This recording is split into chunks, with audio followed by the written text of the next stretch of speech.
Narendra Modi vote चोरी करके चुनाव जीतता है। জয় হিন্দ জয় ভারত। ডিয়ার ভিউয়ার্স, আপনারা তো জানেন যে রাহুল গান্ধী আবারও ভোট চুরির ইস্যুতে একটা প্রেস কনফারেন্স করেছেন। এইবার তিনি দাবি করেছেন যে বিজেপি সরকার হরিয়ানা নির্বাচন পুরোপুরি কারচুপি করে জিতেছে। রাহুল গান্ধীর দাবি হরিয়ানা নির্বাচনে 25 লক্ষের বেশি ভোট চুরি করা হয়েছে এবং এর সপক্ষে তিনি প্রমাণও উপস্থাপন করেছেন যে কিভাবে এই কারচুপিটা হয়েছে, তার বিস্তারিত ব্যাখ্যাও দিয়েছেন। তাই আজকের এই ভিডিওটাতে আমরা এই বিষয়টার প্রতিটা দিককে যুক্তিযুক্ত এবং নিরপেক্ষভাবে আলোচনা করব এবং অবশ্যই আমরা রাহুল গান্ধীর প্রতিটা পয়েন্ট জানবো, বুঝবো এবং বিশ্লেষণ করব এবং যতটা সম্ভব তথ্য যাচাই করার চেষ্টা করব। তো চলুন শুরু থেকে শুরু করি। তবে তার আগে একটা স্বীকারোক্তি, এই ভিডিওর মধ্যে একটা ছোট্ট প্রমোশনাল পার্ট রয়েছে।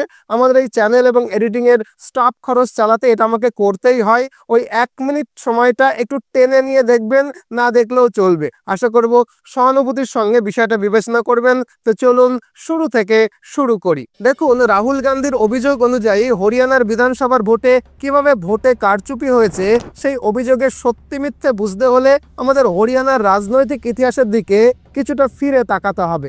2000 সাল এবং 2000 সালের আশেপাশের সময় হরিয়ানায় ইনেলো মানে INLD ইন্ডিয়ান ন্যাশনাল লোকদলের শাসন ছিল। ইন্ডিয়ান ন্যাশনাল লোকদলকে আমি সারা ভিডিও জুড়ে ইনেলো বলবো, এইটা একটু নোট করে নিন। এরপরে 2005 সালের বিধানসভা নির্বাচন হলে কংগ্রেস জেতে। পরের বার মানে 2009 সালে আবারও কংগ্রেসই জয়লাভ করে। তবে 2009 পর্যন্ত হরিয়ানায় ইনেলোর প্রভাব খুবই শক্তিশালী ছিল, কিন্তু এরপর থেকে দলটা দুর্বল হতে শুরু করে এবং 2009 সালের নির্বাচনে তারা হেরে যায় বটে, কিন্তু তখন কংগ্রেস পেয়েছিল 40টি আসন আর ইনেলো পেয়েছিল প্রায় 31টি আসন। মানে হেরে গেলেও এই দলটির অবস্থা ততটা খারাপ ছিল না। এরপরে আসে 2014 সালের নির্বাচন, যেখানে বিজেপি একেবারে পূর্ণ শক্তিতে ক্ষমতায় আসে, কারণ তখন সারা দেশে বিজেপির পক্ষে প্রবল হাওয়া বইছিল।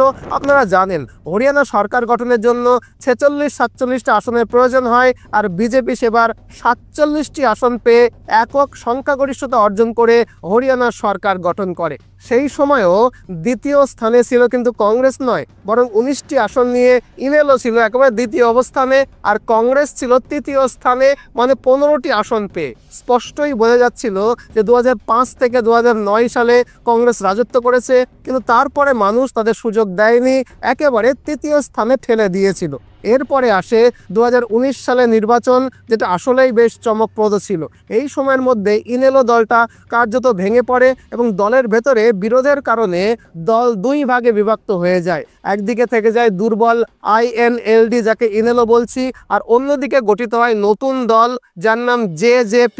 একটু মনে রাখুন, JJP জননায়ক জনতা পার্টি, যে JJPর নেতৃত্বে ছিলেন দুষ্যন্ত চৌটালা।